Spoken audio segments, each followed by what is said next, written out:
Hello everyone and welcome to your own channel trending exam.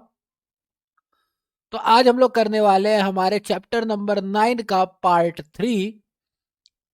इससे पहले मैं part 1 में ऑलरेडी सारे नोट्स जो है चैप्टर 9 के डिस्कस कर चुका हूं और पार्ट 2 के अंदर हमने क्वेश्चन नंबर 1 से लेकर के 30 तक डिस्कस किए हुए थे। प्लेलिस्ट का लिंक आपको डिस्क्रिप्शन बॉक्स में मिल जाएगा। तो चलिए बिना किसी देरी के स्टार्ट करते हैं आज का पार्ट, जिसके अंदर हम लोग क्वेश्चन नंबर 31 से आगे करेंगे। ठीक है,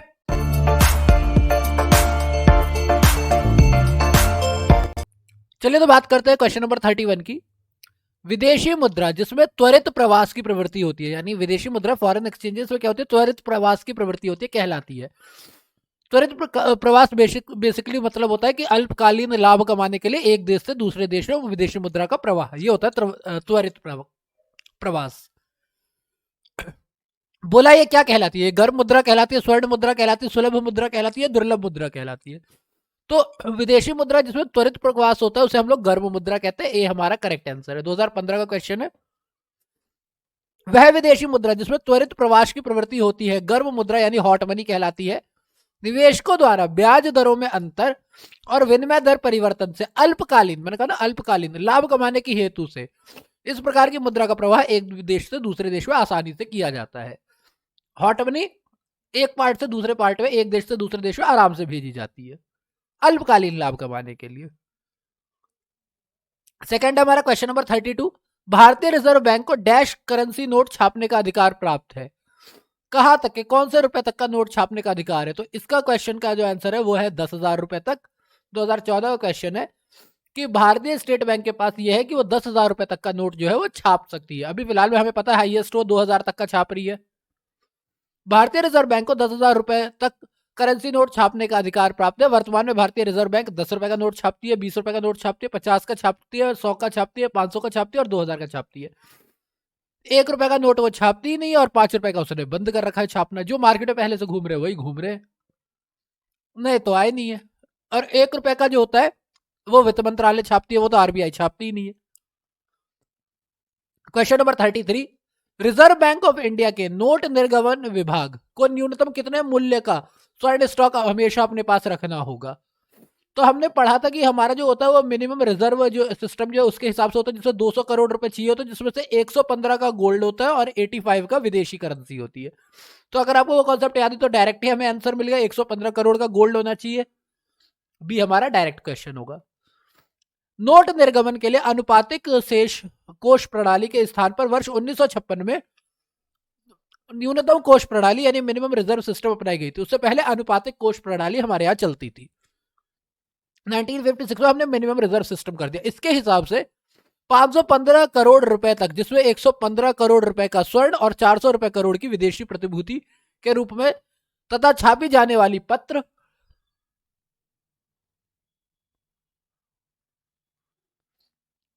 मुद्रा के शेष मूल्यों के रूप में प्रतिभूति का रखना आवश्यक था। जब 1956 में किया गया था ये, लेकिन 31 अक्टूबर 1957 के बाद उन्होंने कहा कि भैया ऐसा है, ऐसे काम नहीं चलेगा, इसे घटाकर 200 करोड़ करो।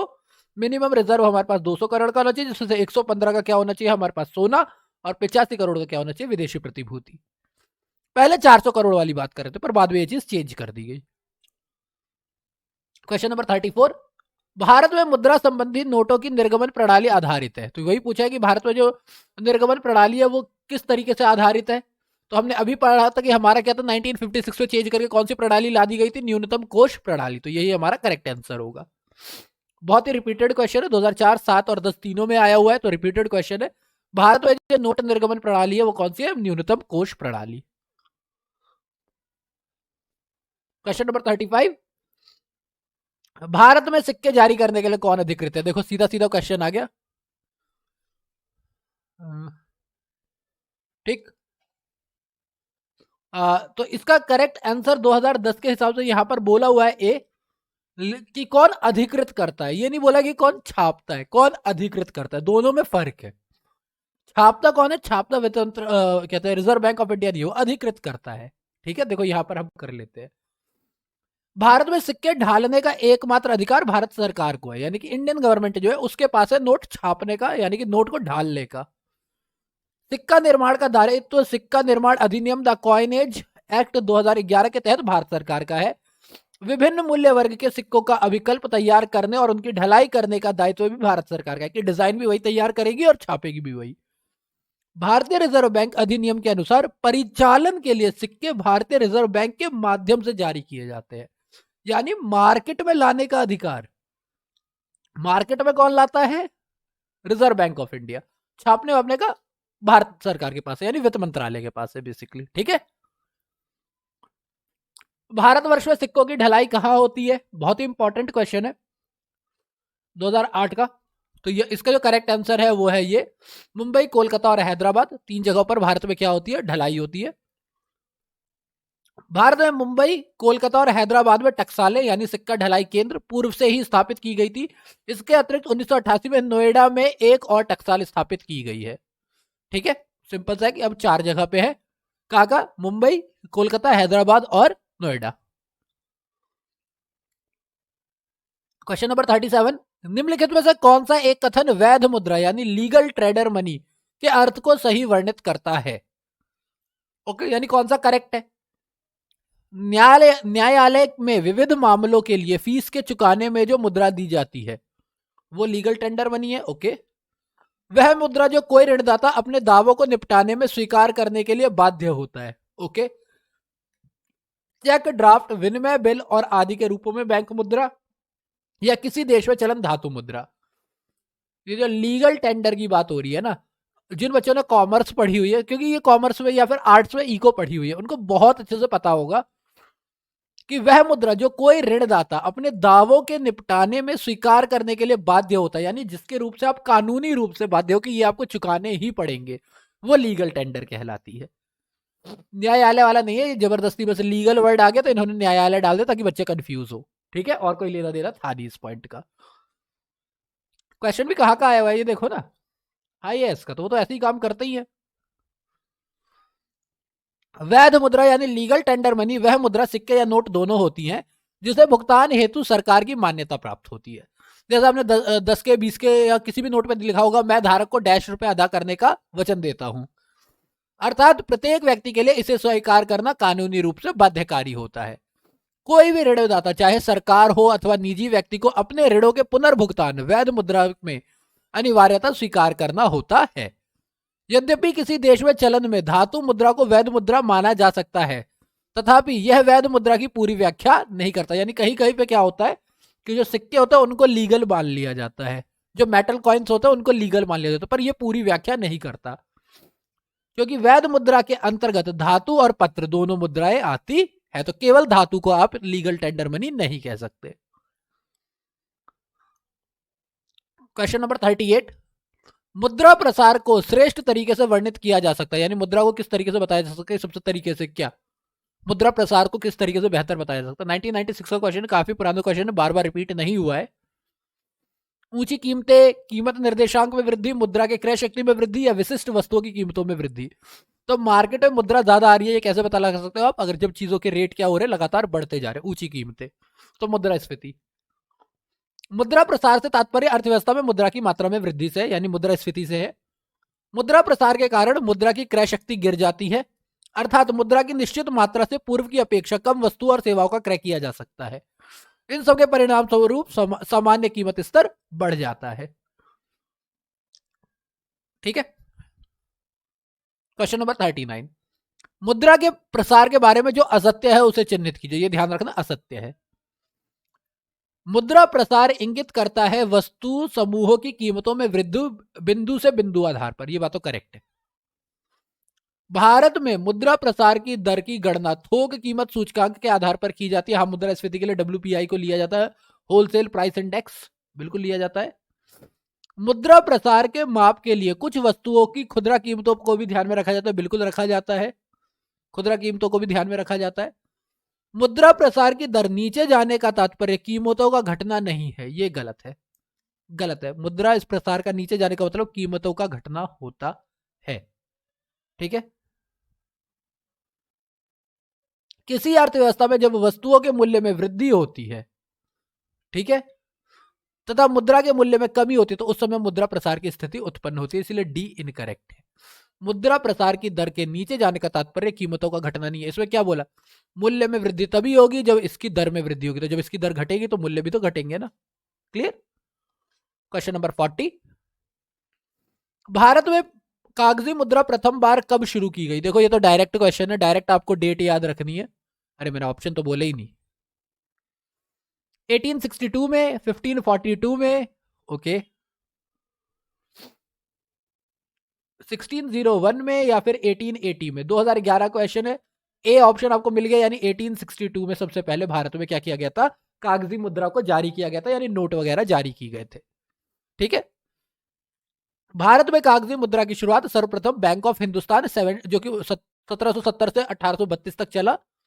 General Bank of Bengal and Bihar 1773 से 1775 वॉरेन हेस्टिंग द्वारा स्थापित था। ये पूछा जा सकता है कि जनरल बैंक ऑफ बंगाल और बिहार किसने किया, तो वॉरेन हेस्टिंग के द्वारा।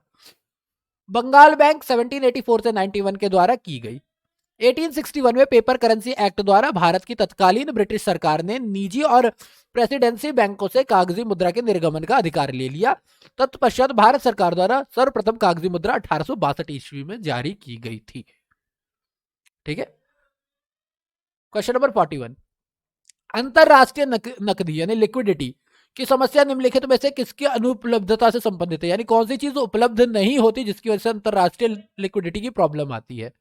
2015 का क्वेश्चन है।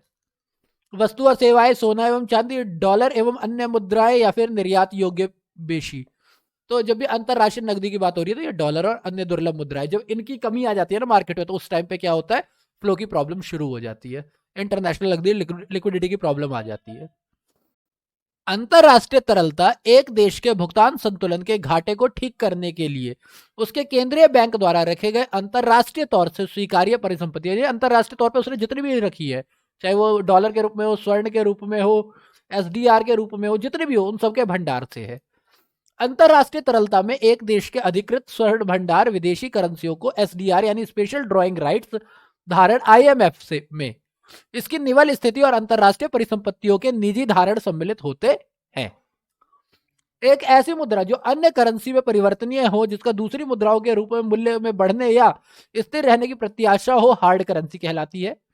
यह अंतरराष्ट्रीय स्तर पर अधिक मांगी जाने वाली और अधिक स्वीकार्य और अधिक स्थिर मूल्य वाली मुद्राएं होंगी, जैसे डॉलर, यूरो और पाउंड। यानी बेसिकली बात यह है, जो स्पेशल ड्राइंग राइट वाली आईएमएफ वाली जो भी करेंसी होगी, जिनकी डिमांड विदेशों में ज्यादा होगी, जिनके ऊपर लोगों को भरोसा है कि इन्हें कोई भी स्वीकार भी कर लेगा, इन्हें से आराम से व्यापार भी किया जा सकता है, इनको आराम से चेंज भी किया जा सकता है अपनी करेंसी में।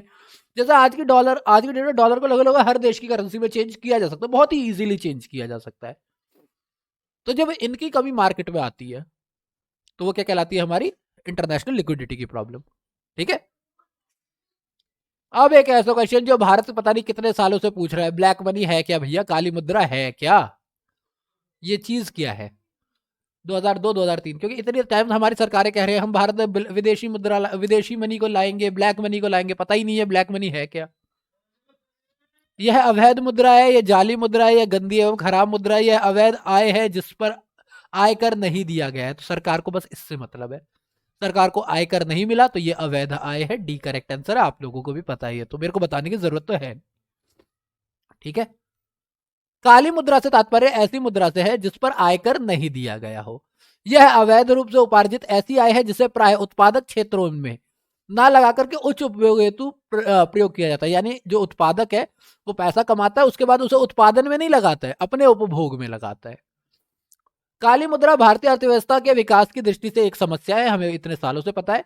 सरकार काली मुद्रा को बाहर करने हेतु समय समय पर कदम उठाती रहती है। ऐसे स्वैच्छिक आय घोषणा, जैसे कि स्वैच्छिक आय घोषणा योजना, जिसमें बोला था कि भैया वॉलंटरी आप अनाउंसमेंट कर दो कि आपकी टोटल कितनी इनकम है। ठीक है। तो अगर इनकम ज्यादा होगी तो उसके ऊपर हम कुछ टैक्स कम लेंगे, ये लेंगे। तो ऐसी भी एक स्कीम आई थी। क्वेश्चन नंबर 43, निम्नलिखित में से कौन सी मुद्रा या मुद्राएं कृत्रिम समझी जाती है, यानी आर्टिफिशियल समझी जाती है? 2010 का क्वेश्चन है। एडीआर, जीडीआर, एसडीआर या फिर एडीआर एसडीआर दोनों। तो जो अमेरिकन डिपॉजिट राइट्स नहीं मानी जाती, जनरल डिपॉजिट राइट्स भी नहीं मानी जाती, ड्राइंग राइट्स भी नहीं मानी जाती, जो स्पेशल ड्राइंग राइट्स है ये हमारी आर्टिफिशियल मनी मानी जाती है। ठीक है। ऐसी मुद्रा जो चलन में नहीं होती तथा केवल लेखांकन के उद्देश्य से होती है, यानी कि रियल में आपको ये दिखेगी नहीं, सिर्फ ये अकाउंट्स में दिखेगी, आपकी बुक्स में दिखेगी ये। जब मतलब अपने खाते बनाते हो ना, आप अपने खाते जब भी बनाओगे तो खाते में लिखा होगा एसडीआर, लेकिन आप इसे हाथ से कभी छू नहीं सकते। कृत्रिम मुद्रा कहलाती है एसडीआर, स्पेशल ड्रॉइंग राइट। ऐसी ही मुद्रा जो आईएमएफ के लेन देन के लेखांकन के लिए इस्तेमाल की जाती है। एडीआर अमेरिकन डिपॉजिटरी रिसिप्ट और जीडीआर ग्लोबल डिपॉजिटरी रिसिप्ट को व्यक्त करता है। तो ये तो आप देख सकते हो, ये सिंपल सी बात है, ये तो रिसिप्ट है ना, ठीक है। और देख लो भैया, जो लोग बोलते हैं ना कि RECEIPTS, ये रिसिप्ट नहीं होता, रिसीट होता है, रिसिप्ट नहीं होता।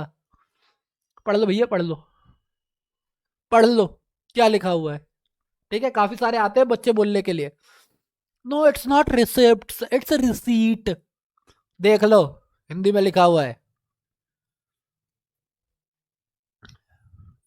अरे प्रोनाउंसिएशन पे ध्यान देंगे ना हम लोग अपनी। निम्नलिखित कथनों पर विचार कीजिए। किसी मुद्रा का अंतरराष्ट्रीय बाजार में मूल्य विश्व बैंक निर्धारित करता है। संबंधित देश द्वारा प्रदत्त वस्तुओं और सेवाओं की मांग कितनी है से निर्धारित होता है।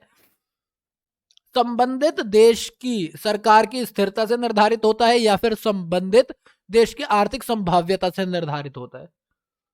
देखो अंतरराष्ट्रीय बाजार में जो मूल्य होता है ना, वो बेसिकली ये होता तो है डिमांड और सप्लाई के द्वारा ही, कि विदेशी मुद्रा की कितनी मांग है और विदेशी मुद्रा की कितनी पूर्ति है। उसी के हिसाब से बाजार मूल्य आज की डेट में हमारा क्या होता है, तय होता है कि आप कितना डॉलर मांग रहे हो और वो लोग कितना डॉलर बेच रहे हैं, उसके हिसाब से। तो इस, और वो कब करोगे आप, जब उनकी वस्तु और सेवाओं की बात करोगे। तो इसलिए ऑप्शन नंबर 2 तो बिल्कुल सही है। देश में सरकार की स्थिरता भी इसमें बहुत बड़ा योगदान देती है, तो ये भी पॉइंट बिल्कुल सही है। तो इसका मतलब है कि 2 और 3 हमारे ऑप्शन सही है, जो कि ऑप्शन नंबर बी है। तो ऑप्शन बी हमारा करेक्ट हो जाएगा, 2012 का क्वेश्चन है। अंतरराष्ट्रीय बाजार में किसी देश की मुद्रा का मूल्य निर्धारित करने के लिए विश्व बैंक की कोई भूमिका नहीं होती है। अंतरराष्ट्रीय बाजार में किसी देश की मुद्रा का मूल्य उस देश की सरकार की स्थिरता से निर्धारित होता है, तथा मूल्य तय करने में उस देश के द्वारा प्रदान की जाने वाली वस्तुओं और सेवाओं की मांग का भी प्रमुख योगदान होता है। क्लियर, कि उस देश में वस्तु और सेवाओं की क्या मांग है, क्या है, तो कितना डिमांड कर रहे हैं, उसके हिसाब से हमारा होता है। अब हमसे पूछा है, हमें अपने देश का तो पता है, क्वेश्चन नंबर 45 बहुत ही अच्छा क्वेश्चन है, कि निम्न देशों में से किस एक देश का मुद्रा रुपया है। बहुत अच्छा क्वेश्चन है, मेरे को ये क्वेश्चन एक्चुअली बहुत अच्छा लगा, क्योंकि हमें अपने देश का तो पता है, बाकी का भी तो पता होना चाहिए, ठीक है। 2003 तो भूटान, मलेशिया, मालदीव्स या फिर सेलिश। तो देखो एक तो नाम से ही हमने ये देश कभी सुना तो जल्दी होगा नहीं, ठीक है भी यही। रुपया जो है सेलिश का भी है।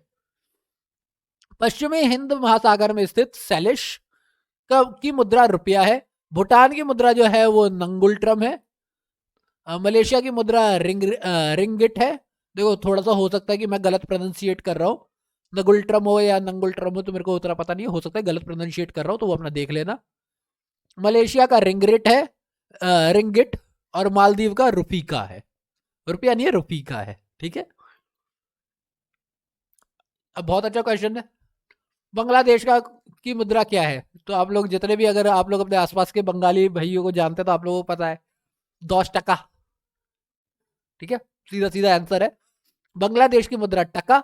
रुपया, रुपया जो है, रुपया, रुपया नहीं रुपया, वो नेपाल की। दिनार इराक की। और लीरा जो है वो वर्तमान में यूरो, पहले लीरा हुआ करती थी, वर्तमान में यूरो है, वो इटली की मुद्रा है। चारों देशों के बता रखा है कि टका बांग्लादेश से है, दिनार जो है वो ईरान इराक से था, रुपया ये नेपाल से था, और लीरा जो था ये अभी कहां से था, इटली से था, ठीक है।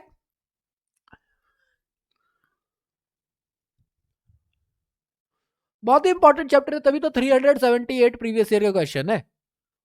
बहुत इंपॉर्टेंट चैप्टर है ये, और मैंने आपको बता भी रखा है कि ऐसा परेशान होने की जरूरत नहीं है। इस चैप्टर का पीडीएफ जो है वो आप लोगों को डिस्क्रिप्शन बॉक्स में मिल जाएगा लिंक, तो आप वहां से आराम से डाउनलोड कर सकते हैं।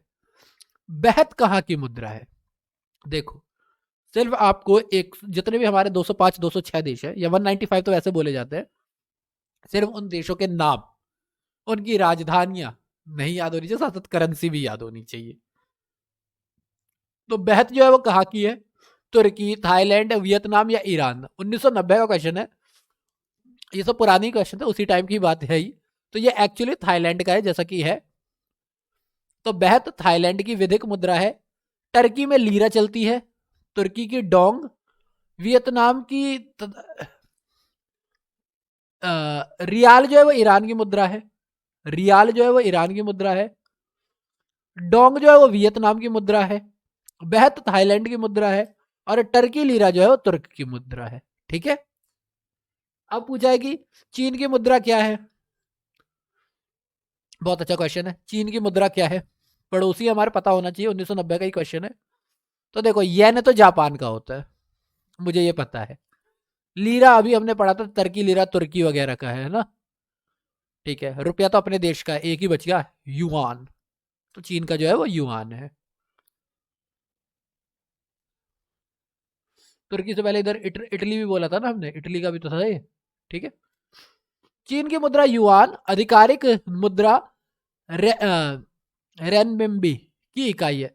यानी पहले मेन जो है वो रेनमिंबी है, उसके अंदर युआन भी आता है। ठीक है। जबकि लीरा जो है वो इटली की है, येन जापान की, और रुपया तो भारत की मुद्रा है ही। ओहो, देखो पिछले क्वेश्चन का ही उल्टा क्वेश्चन 2005 में पूछा गया है। युआन किस देश की मुद्रा है, पड़ोसी की। कौन सा पड़ोसी, भूटान या चीन, चीन की। ठीक है। Simple question. मैं बाकी देशों को, क्योंकि ये चीजें जो है ना डायरेक्ट है, इसीलिए मैं बाकी ऑप्शंस डिस्कस नहीं कर रहा हूँ, डायरेक्ट मैं आंसर कर रहा हूँ, क्योंकि आपको डायरेक्ट ही याद करने हैं। Question number 50। दिनार या न्यू दिनार मुद्रा नहीं है, कहां की मुद्रा नहीं है दिनार। सूडान की नहीं है, युगोस्लोवाकिया की नहीं है, यूएई की नहीं है, या फिर ट्यूनीशिया की नहीं है। 1999 का क्वेश्चन है आईएएस का। ठीक है। तो आपसे पूछा कि दिनार या न्यू दिनार कहाँ की नहीं है, तो ये यूएई की नहीं है। ठीक है। संयुक्त सूडान की मुद्रा दिनार थी। पूर्व युगोस्लोवाकिया की मुद्रा न्यू युगोस्लोवाकिया दिनार थी। ट्यूनीशिया की भी दिनार थी, जबकि संयुक्त अरब अमीरात की मुद्रा क्या है, दिरहम। ठीक है। तो यूएई की दिरहम है, बाकी सबकी दिनार थी दिरहम। ये किसकी है, यूएई की। यूनाइटेड कहते हैं अरब अमीरात, या फिर इंग्लिश में United Arab Emirates.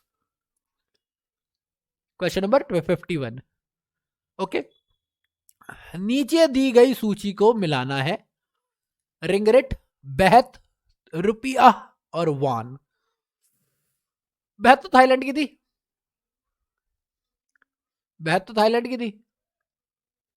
Ringgit ringgit हमने कहा की थी।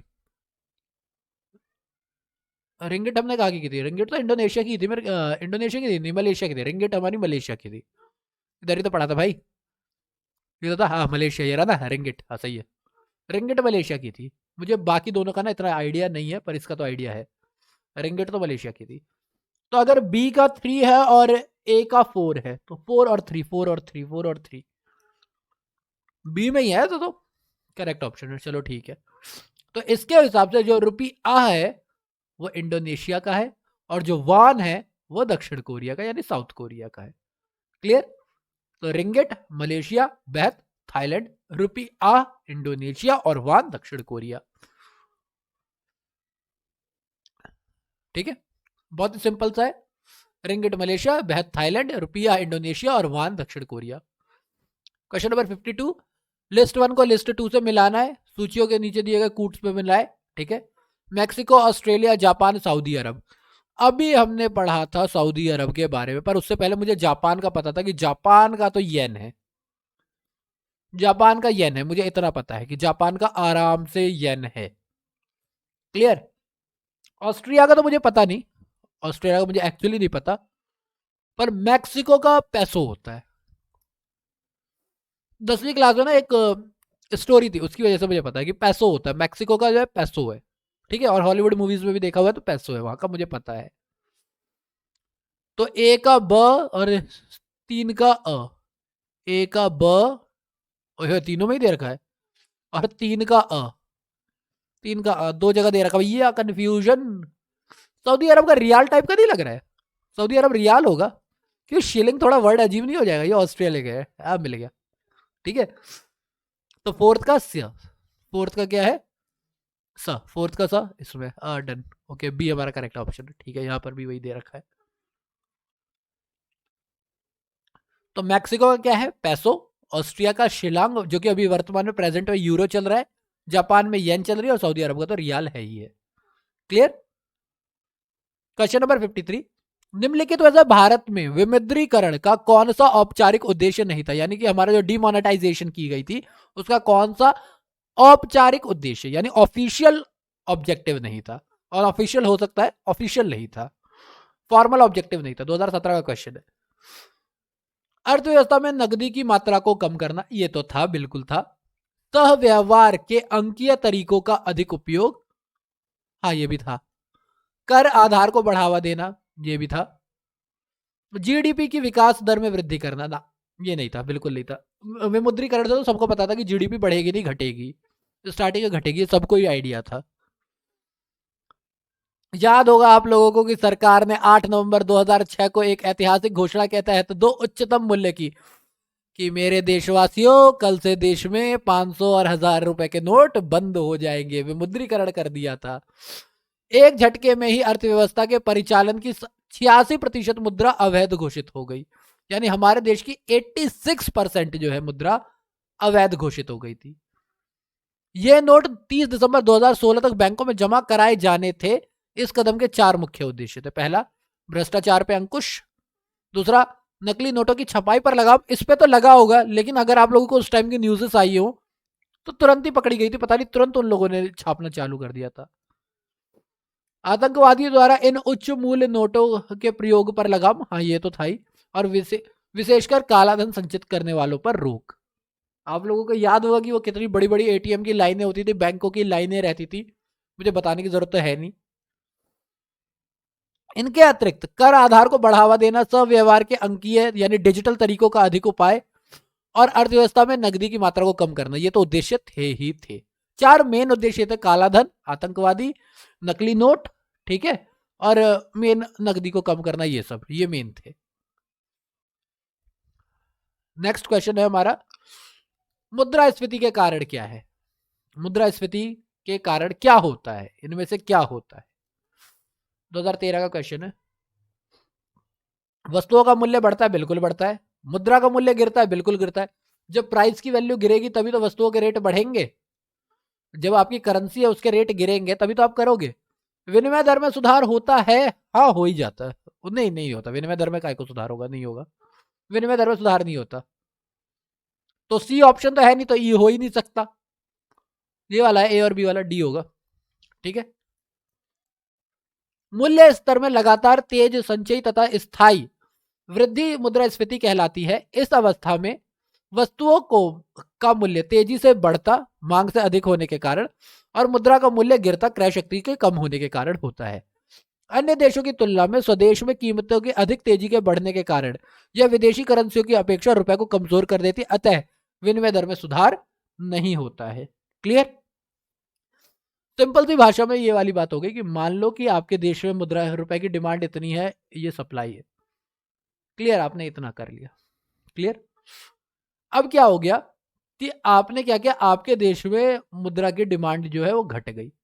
अगर ये एग्जांपल क्यों दे रहा हूं मैं, ये एग्जांपल क्यों दे रहा हूं, मान लो कि आपके पास जो है पहले 1000 रुपए थे, ठीक है, अब आपके पास 10,000 रुपए है। तो जहां आप पहले जो है 1000 रुपए खर्च करने के कैपेसिटी में, तब आप 10,000 रुपए के खर्च करने की कैपेसिटी में होगी। तो आप चीजों के लिए आप रेडी हो कि आप चीजों के लिए ज्यादा पैसा पे कर सकते हो, आप रेडी हो इस चीज के लिए। जो चीज पहले 5 की आती थी, अगर वो अब 50 की भी आएगी तो आप उसको खरीदने के लिए तैयार हो, क्योंकि आपके पास पैसे ज्यादा है। तो इस वजह से क्या होता है, मुद्रा की क्या होती है, स्फीति आती है, चीजों की कीमतें बढ़ती है। साथ ही साथ इससे क्या होता है कि आपकी जो प्राइस है, आपकी जो करेंसी है, जो पहले 1 रुपए में आप 1 रुपए का सामान खरीद सकते थे, अब 1 रुपए में आप सिर्फ 20 पैसे का सामान खरीद सकते हो। जो पहले 1 रुपए का सामान खरीद रहे थे, अब सिर्फ 20 पैसे का। तो मुद्रा की क्रय शक्ति जो होती है वो कम हो जाती है, ठीक है। मुद्रास्फीति में ये होता है। क्वेश्चन नंबर 55, निम्न में से किसने भारत में वर्ष 2016 से 21 के लिए +-2% के सहनीय स्तर के साथ 4% का मुद्रास्फीति का लक्ष्य निश्चित किया है? कि मुद्रास्फीति 4% के करीब तो होगी। काफी करंट क्वेश्चन है, 2018 का क्वेश्चन, काफी अच्छा क्वेश्चन है। तो ये जो किया है, ये किया है भारत सरकार ने। कि 4% का रहेगा हमारा। अगस्त 2016 में वित्त मंत्रालय भारत सरकार ने वर्ष 2016 से 21 के लिए उपभोक्ता मुद्रास्फीति का लक्ष्य यानी CIT को अधिसूचित किया। इसके अनुसार वर्ष 2016 से 21 के लिए प्लस माइनस प्रतिशत के वहनीय स्तर, 2% के वहनीय स्तर के साथ 4% की मुद्रास्फीति का लक्ष्य निश्चित किया गया। यह लक्ष्य मौद्रिक नीति ढांचे यानी मॉनेटरी पॉलिसी फ्रेमवर्क के तहत निर्धारित किया गया था। क्लियर। क्वेश्चन नंबर 56, निम्नलिखित में से कौन मुद्रास्फीति की दर गिरने का निहितार्थ है, यानी मुद्रास्फीति जब कम होती है तो कौन सी वजह से होती है।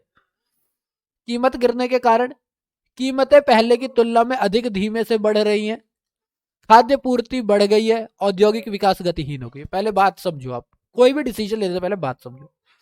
इन्होंने मुद्रा अविस्फीति नहीं बोला, इन्होंने बोला मुद्रास्फीति की दर गिरने का, यानी चीजें अभी भी महंगी हो ही रही हैं, बस उनके बढ़ने की स्पीड कम हो गई है। दूरी अभी भी, मतलब मुद्रास्फीति अभी भी हो रही है, वो लगातार बढ़ ही रही है मुद्रास्फीति, पर पहले रेट यहां थे, पहले क्या थे, ऐसे समझ लो, मैं आपको ऐसे समझाता हूं। पहले 5 हुए, फिर 10 हुए, फिर 15 हुए, और फिर सीधा 20 हो गए। पहले ये बढ़ रही थी, लेकिन अब क्या हुआ, पहले 5 हुए, फिर 10 हुए, फिर 12 हुए, फिर 12.5 हुए। बढ़ तो अभी भी रही है, लेकिन इसके बढ़ने की स्पीड कम हो गई है। तो इस क्वेश्चन का सीधा सीधा आपको डायरेक्ट आंसर मिल जाओगे, भैया सेकंड ही करेक्ट होगा। कीमतें पहले की तुलना में अधिक धीमे से बढ़ रही है, बढ़ अभी भी रही है, तो केवल 2 यानी सी हमारा करेक्ट होगा।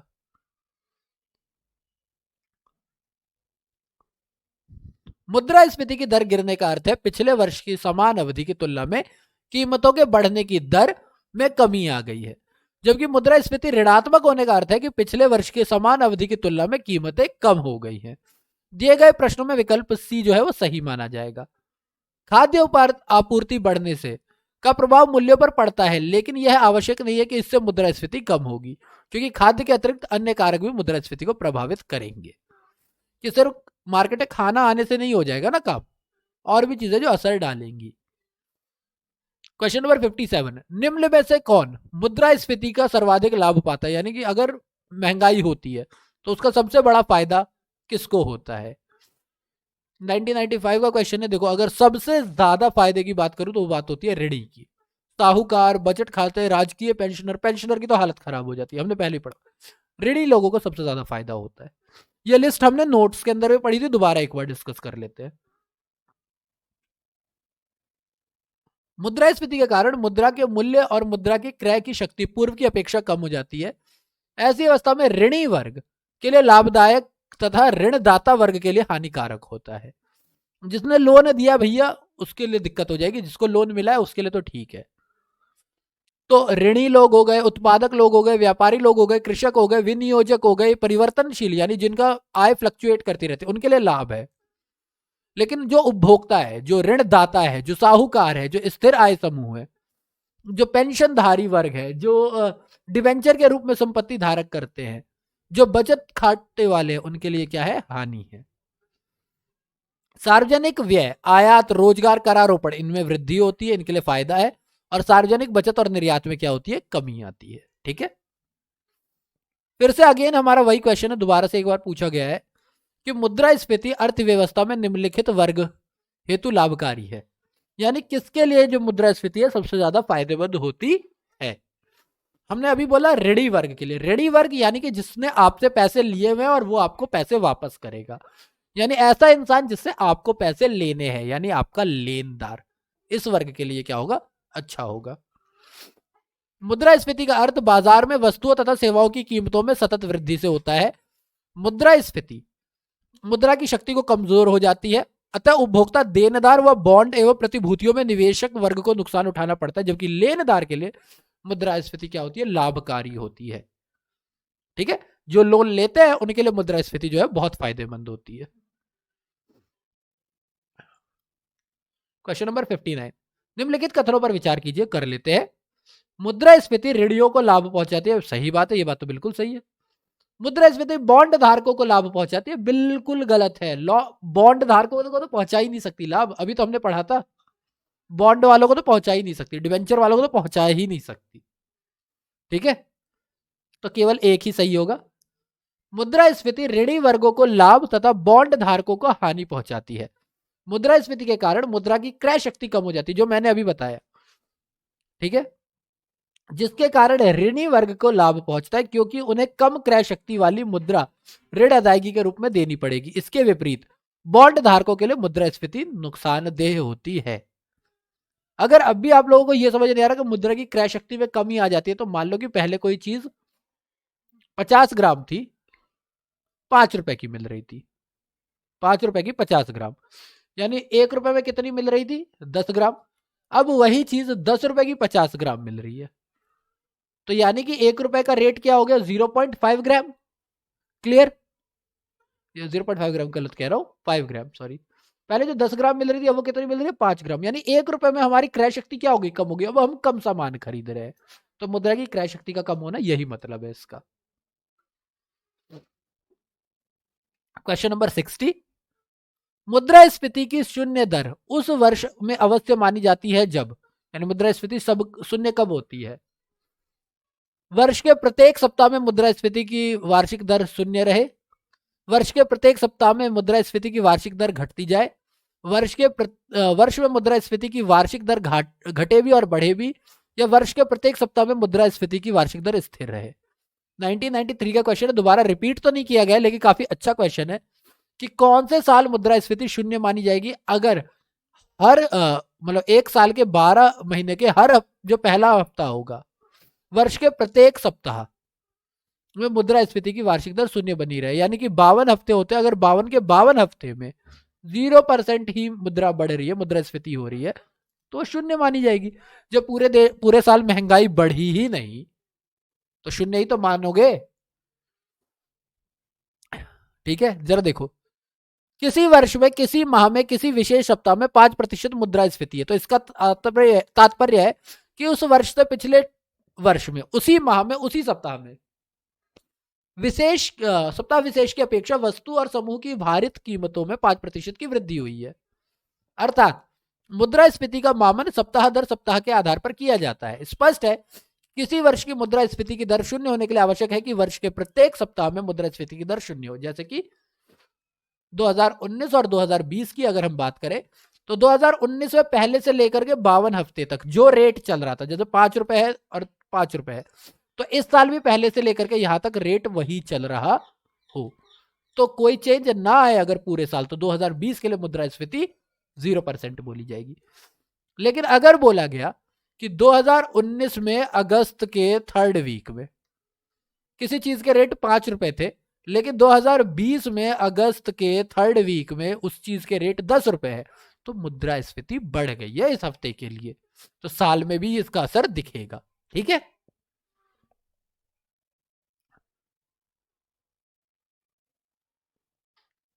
तो चलिए करते क्वेश्चन नंबर 61। भारत में मुद्रास्फीति दर की माप किस आधार पर होती है, यानी मुद्रास्फीति कैसे नापते हो आप? उपभोक्ता मूल्य सूचकांक, थोक मूल्य सूचकांक, श्रमिकों का जीवन प्रवाह लागत सूचकांक, उपयुक्त सभी। तो आप सीपीआई पे निकालते हो, डब्ल्यूपीआई पे निकालते हो, या जीवन निर्वाह लागत सूचकांक, यानी कॉस्ट इंडेक्स होता है ना, ये कॉस्ट इंडेक्स होता है, इसका मैं फुल फॉर्म भूल रहा हूँ, शायद डब्ल्यूपीआई इन्फ्लेशन होता है, क्या होता है मैं भूल रहा हूँ, इसका फुल इंग्लिश में नाम भूल रहा हूँ मैं। ठीक है, 2011 का क्वेश्चन है, बता दूंगा अगली क्लास में, बता दूंगा, कोई दिक्कत नहीं। तो बेसिकली इन सब से ही हम मुद्रास्फीति नापते हैं, डी है हमारा, सारे ही हमारे हैं, करेक्ट है। सॉरी, जुकाम की वजह से आवाज थोड़ी सी ऐसी है। भारत में मुद्रास्फीति की दर का माप उपयुक्त तीनों आधारों, यानी उपभोक्ता मूल्य सूचकांक सीपीआई, थोक मूल्य सूचकांक डब्ल्यूपीआई, श्रमिकों के जीवन निर्वाह लागत सूचकांक पर की जाती है। अच्छा, इनको भी अंग्रेजी नहीं आती, ठीक है, मैं अकेला नहीं हूं। तथापि सर्वाधिक प्रचलित माप थोक मूल्य सूचकांक आधारित मुद्रास्फीति है, यानी सबसे ज्यादा जो नापा जाता है वो डब्ल्यूपीआई पे नापा जाता है, और ये वीक बाय वीक ही नापा जाता है। क्लियर?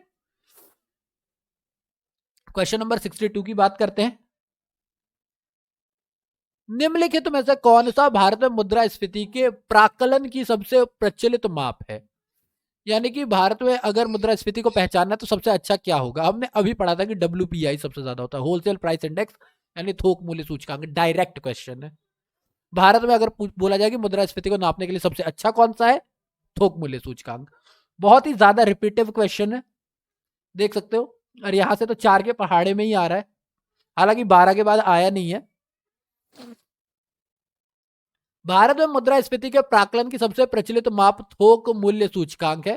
पहला थोक मूल्य सूचकांक 10 जनवरी 1942 से शुरू होने वाले सप्ताह से प्रारंभ हुआ था, जबकि आधार वर्ष 1939 लिया गया था।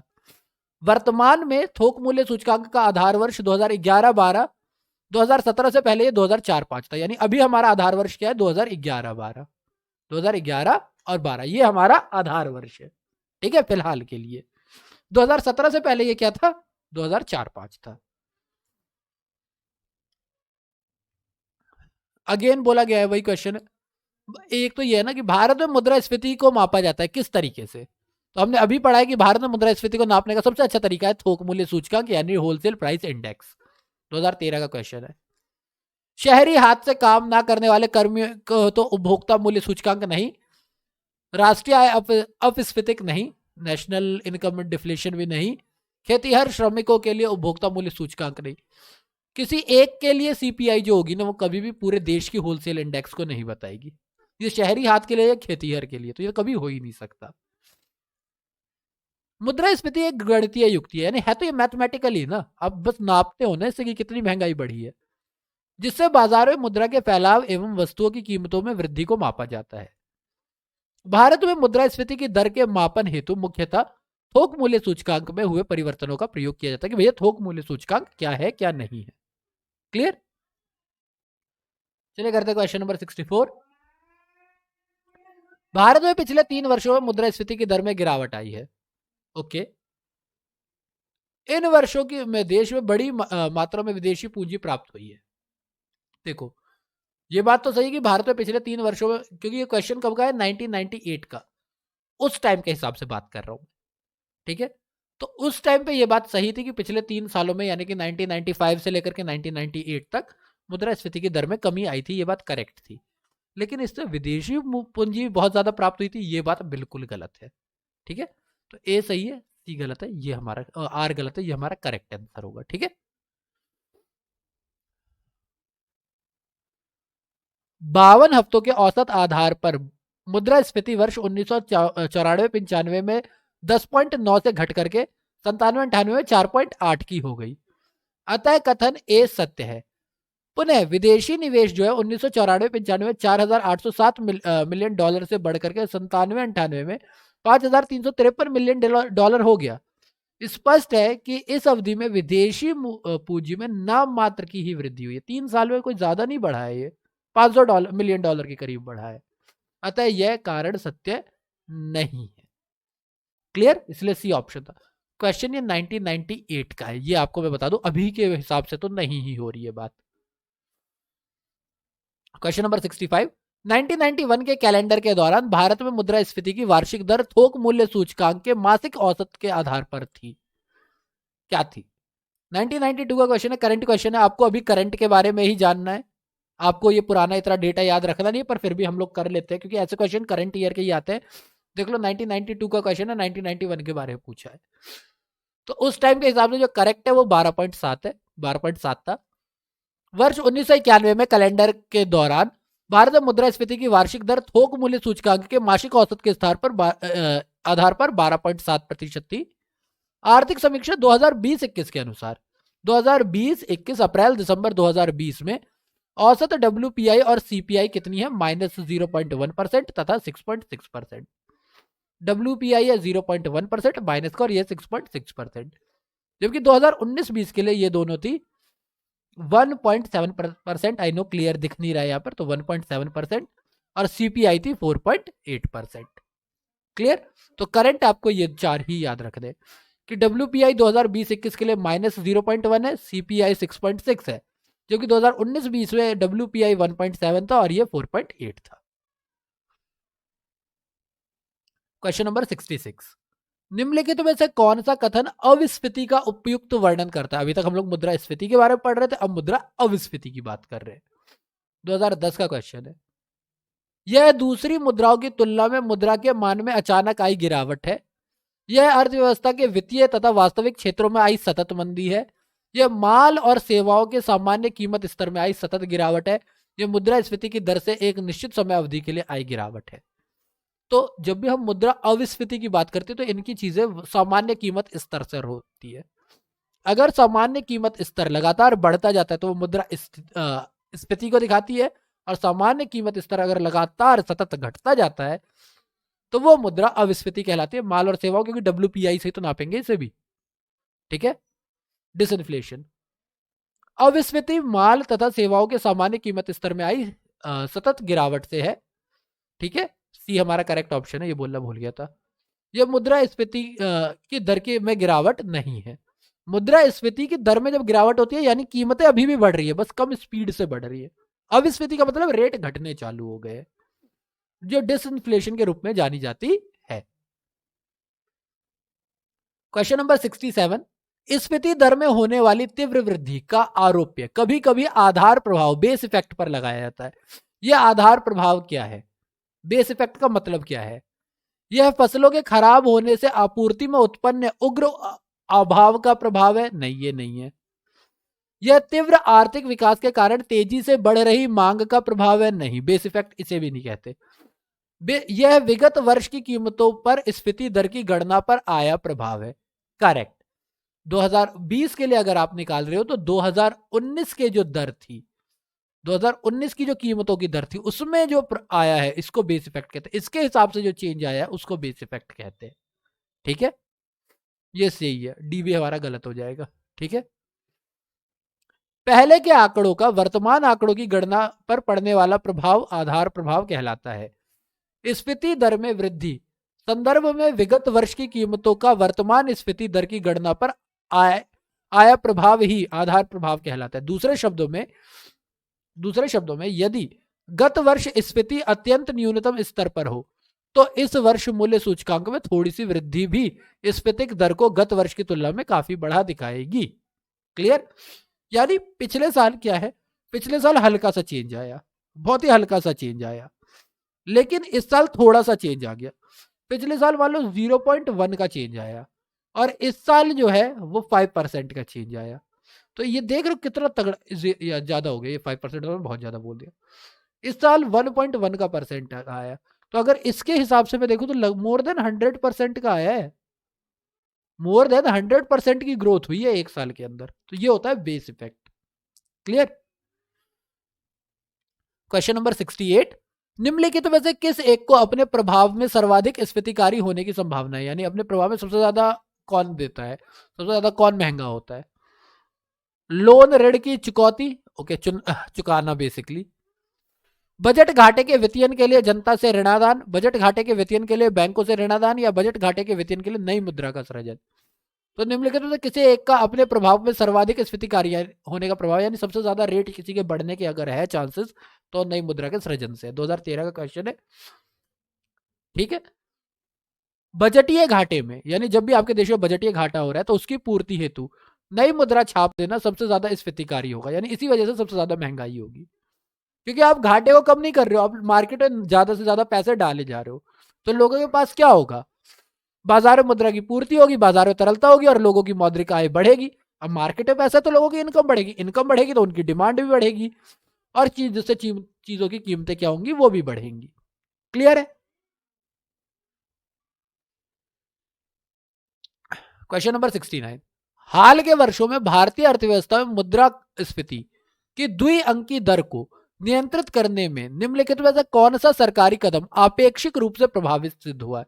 यानी अपेक्षा के हिसाब से सही सिद्ध हुआ है।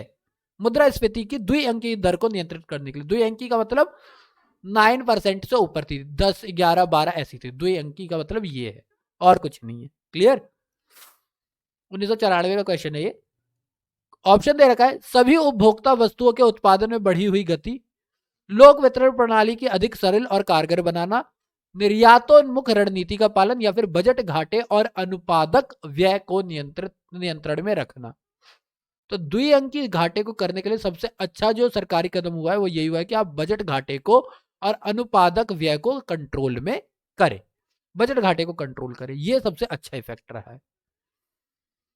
राजस्व घाटा जो अनुपादक व्यय समझा जाता है वर्ष 1990-91 में जीडीपी में 3.3% था, जो घटते हुए जो क्रमशः घटते हुए वर्ष 92-93 में जीडीपी का 2.5% रह गया। अर्थात इस अवधि में सरकार ने अनुपातिक व्यय में कमी परिलक्षित हुई, यानी सरकार ने राजस्व घाटा कम किया। बजट घाटा जो पूंजीगत घाटे और राजस्व घाटे का योग होता है, में भी इस अवधि में कमी आई, क्योंकि बजट घाटे में महत्वपूर्ण घटक राजस्व घाटा इस अवधि में पूर्व की अपेक्षा कम रहा। ध्यातव्य है कि वर्ष 1997-98 में बजटीय घाटे की अवधारणा समाप्त कर दी गई है। ठीक है, समझो यहां पर जो बजटीय घाटा होता है, बजट घाटा, ज्यादा नहीं बोल रहा हूं मैं, बजट घाटा, इसमें राजस्व घाटा भी आता है और पूंजीगत घाटा भी आता है। हमने पहले ही बोल दिया कि भैया अनुपादक व्यय किसको समझा जाता है, राजस्व घाटे को, तो राजस्व घाटा घटाता। अब क्योंकि राजस्व घाटा घटाता तो बजट घाटा भी घटाता। सिंपल, दोनों बातें यहीं से रिलेटेड है, इतनी सी बात इन्होंने बोली है। चलिए क्वेश्चन नंबर 70 को पढ़ते, भाई इसकी एक्सप्लेनेशन तो बड़ी बड़ी है। क्वेश्चन नंबर 70, निम्नलिखित कथनों पर विचार कीजिए, करते हैं। खाद्य उत्पादों का उपभोक्ता मूल्य सूचकांक यानी सीपीआई में भार, वेटेज, उनके थोक मूल्य सूचकांक में दिए गए भार से अधिक है। ओके। डब्ल्यूपीआई सेवाओं में मूल्यों में होने वाला परिवर्तन को नहीं पकड़ता, जिसे जैसा कि सीपीआई करता है। डब्ल्यूपीआई जो है सेवाओं और मूल्यों में होने वाले परिवर्तनों को नहीं पकड़ता, और जबकि सीपीआई इनको पकड़ता है। भारतीय रिजर्व बैंक अब मुद्रास्फीति का मुख्य मान हेतु तथा प्रमुख नीतिगत दरों को धारण करने हेतु डब्ल्यूपीआई को अपना लिया है। तो ये बात बिल्कुल गलत है। रिजर्व बैंक ने मुद्रास्फीति के माप के हेतु, डब्ल्यूपीआई से हम नापते, लेकिन इसका भारतीय रिजर्व बैंक से कोई लेना देना नहीं है। और ये बात बिल्कुल सही है कि हम लोग सीपीआई पे ज्यादा वेटेज देते हैं, डब्ल्यूपीआई में कम वेटेज देते हैं, क्योंकि सीपीआई जो है सेवाओं और मूल्यों को परिवर्तन को डायरेक्ट नहीं पकड़ता है, डब्ल्यूपीआई जो है वो थोड़ा कम पकड़ता है, सीपीआई ज्यादा पकड़ता है। जरा इसके बारे में पढ़ लेते हैं। उपभोक्ता मूल्य सूचकांक सीपीआई चयनित वस्तु यानी कि एक कुछ खास वस्तुओं की लिस्ट है, उनकी बात कर रही है, और सेवाओं में खुदरा मूल्य के स्तर में समय के साथ आए बदलाव को मापता है, जिस पर एक परिभाषित समूह के उपभोक्ता अपनी आय को खर्च करते हैं, यानी एक खास उपभोक्ता समूह करता है। उपभोक्ता मूल्य सूचकांक खाद्य वस्तुओं का भार लगभग 54% है, जबकि थोक मूल्य सूचकांक में खाद्य वस्तुओं का भार लगभग 3.84% है। अतः कथन एक सत्य है कि अगर मैं खाद्य उपभोक्ताओं की बात करें, खाद्य खाने के सामान की बात करूं, तो सीपीआई में 54% एरिया जो है खाने के सामान का है, डब्ल्यूपीआई में सिर्फ 3.84% है जो कि खाद्य सामान का है। थोक मूल्य सूचकांक डब्ल्यूपीआई की गणना थोक बाजार में उत्पादकों और बड़े व्यापारियों के द्वारा दिए गए भुगतान के आधार पर की जाती है। इसमें उत्पादन के प्रथम चरण में अदा की गई मूल्यों की गणना की जाती है। थोक मूल्य सूचकांक केवल वस्तु और सेवाओं पर होने वाले परिवर्तन को ही पकड़ता है, जो कि उपभोक्ता मूल्य सूचकांक वस्तु और सेवाओं में होने वाले परिवर्तनों को पकड़ता है। ये क्या है, वस्तुओं के मूल्यों में होने वाले, और ये क्या बोला है, वस्तुओं और सेवाओं में होने वाले परिवर्तन को पकड़ता है। अतः कथन दो सही है। उर्जित पटेल कमेटी के सुझाव के आधार पर भारतीय रिजर्व बैंक ने 2014 से मुद्रास्फीति के मुख्य मान के रूप में प्रमुख नीतिगत दरों का आधार और परिवर्तन हेतु सीपीआई को अपनाया है, डब्ल्यूपीआई को नहीं। इसीलिए ऑप्शन 3 गलत है, और इसीलिए थर्ड स्टेटमेंट गलत है, और इसीलिए ऑप्शन ए हमारा करेक्ट है। क्लियर? तो इसी के साथ में आज अपना जो वीडियो है यहां पे रैप अप करता हूं। आज हम लोगों ने क्वेश्चन नंबर 31 से लेकर के 70 तक कर लिया। टोटल 40 क्वेश्चन हमने आज इस वीडियो में निपटा लिए हैं। पिछले वीडियो में 30 क्वेश्चन किए थे, आज 40 क्वेश्चन किए। टोटल 70 क्वेश्चन अभी हमारे हो चुके हैं।